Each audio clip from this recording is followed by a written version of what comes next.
What man of you, having 100 sheep, if he lose one of them, doth not leave the 99 in the wilderness, and go after that which is lost until he find it?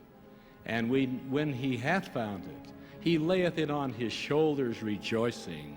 And when he cometh home, he calleth together his friends and neighbors, saying unto them, Rejoice with me, for I have found my sheep which was lost. Tôi tên là Nguyễn Thị Cúc Nga. Tôi là người truyền giáo. Tôi nhận được mặc khải từ nơi Chúa năm 2001. Tôi đã nhờ sự mặc khải đó để có thể cải đạo và đến với giáo hội chân chính. Chúa nói rằng hãy ra khỏi các giáo hội mà tôi đang nhóm đi vì không có giáo hội nào đúng cả. Khi mà tôi nhận được sách Mặc Môn thì tôi đọc ở chỗ mà tiểu sử của Joseph Smith.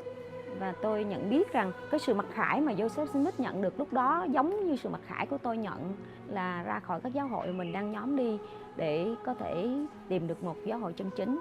Và tiên tri Joseph Smith đã mở đầu để có một giáo hội chân chính cho chúng tôi ngày hôm nay. Dear to the heart of the shepherd, dear are the 99. Dear are the sheep that have wandered out in the desert to pine. Hark, he is earnestly calling, tenderly pleading today. Will you not seek for my lost ones, off from my shelter astray? Đến năm 2014 thì tôi được đi truyền giáo chính thức. Khi tôi bắt đầu nhận nhiệm vụ thì Chủ tịch Moon có đem đến cho tôi một xấp hồ sơ. Tôi nói là chuyện này rất là khó. Tại vì tôi mở ra thì không có thấy địa chỉ gì cả. Mỗi tín hữu như vậy đã rời khỏi Campuchia rồi, họ về Việt Nam rồi, nhưng mà cũng có thể là về 5 năm, 10 năm hoặc là trên 10 năm nữa. Mà trong hồ sơ của họ thì không có để là địa chỉ họ trở về là ở đâu cả. Tôi nhìn vào tập hồ sơ đó mà tôi rất là lo vì tôi không biết là phải làm gì với nó. Khi tôi cầu nguyện với Chúa thì Chúa nói là ta là đấng làm phép lạ. Cái gì mà loài người làm không được thì ta sẽ làm được. Con không thấy được cái chỗ địa chỉ của họ thì con hãy trở về quê hương của họ, nơi mà họ sinh ra đó, để hỏi về họ xem bây giờ họ đang ở đâu. Một ngày kia tôi đến tìm trong cái hồ sơ của một chị tên là Sơn Thị Sen. Khi mà chúng tôi đến thì chị biết là chị ở một cái xã, tên một cái xã thôi mà không có địa chỉ gì cả. Khi tôi đến đó thì tôi hỏi chính quyền địa phương thì họ nói là đã thay đổi địa danh rồi, trên 10 năm rồi, không có còn tìm được nữa đâu. Tôi với người bạn đồng hành của mình bàn với nhau, bây giờ ngày mai mình hãy đến chợ huyện Châu Thành đi, và mình hãy cầm cái hình của chị ấy để đưa vào cho những người mà người ta bán hàng á, để cho người ta có thể biết được chị ấy ở đâu không. Nhiều khi chị ấy hay đi chợ, thì tôi cầm cái hình của chị ấy đưa cho những người mà người ta bán hàng ở đó, và họ nói không biết. Và khi mà họ nói không biết nhiều quá, tôi bắt đầu cầu nguyện với Chúa, xin giúp đỡ con. Thì khi đó Chúa mới nói cùng tôi rằng hãy nhìn vào bên trái của con.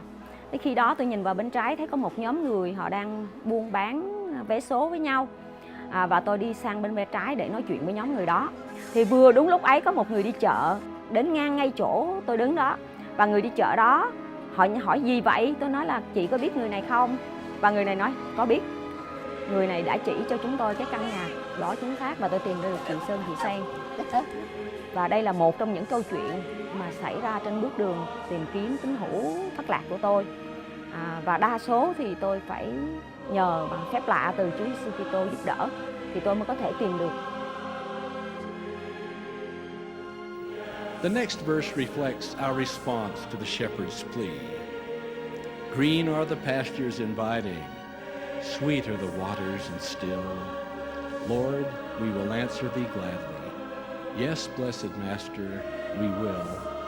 Make us thy true under-shepherds. Give us a love that is deep. Send us out into the desert, seeking thy wandering sheep.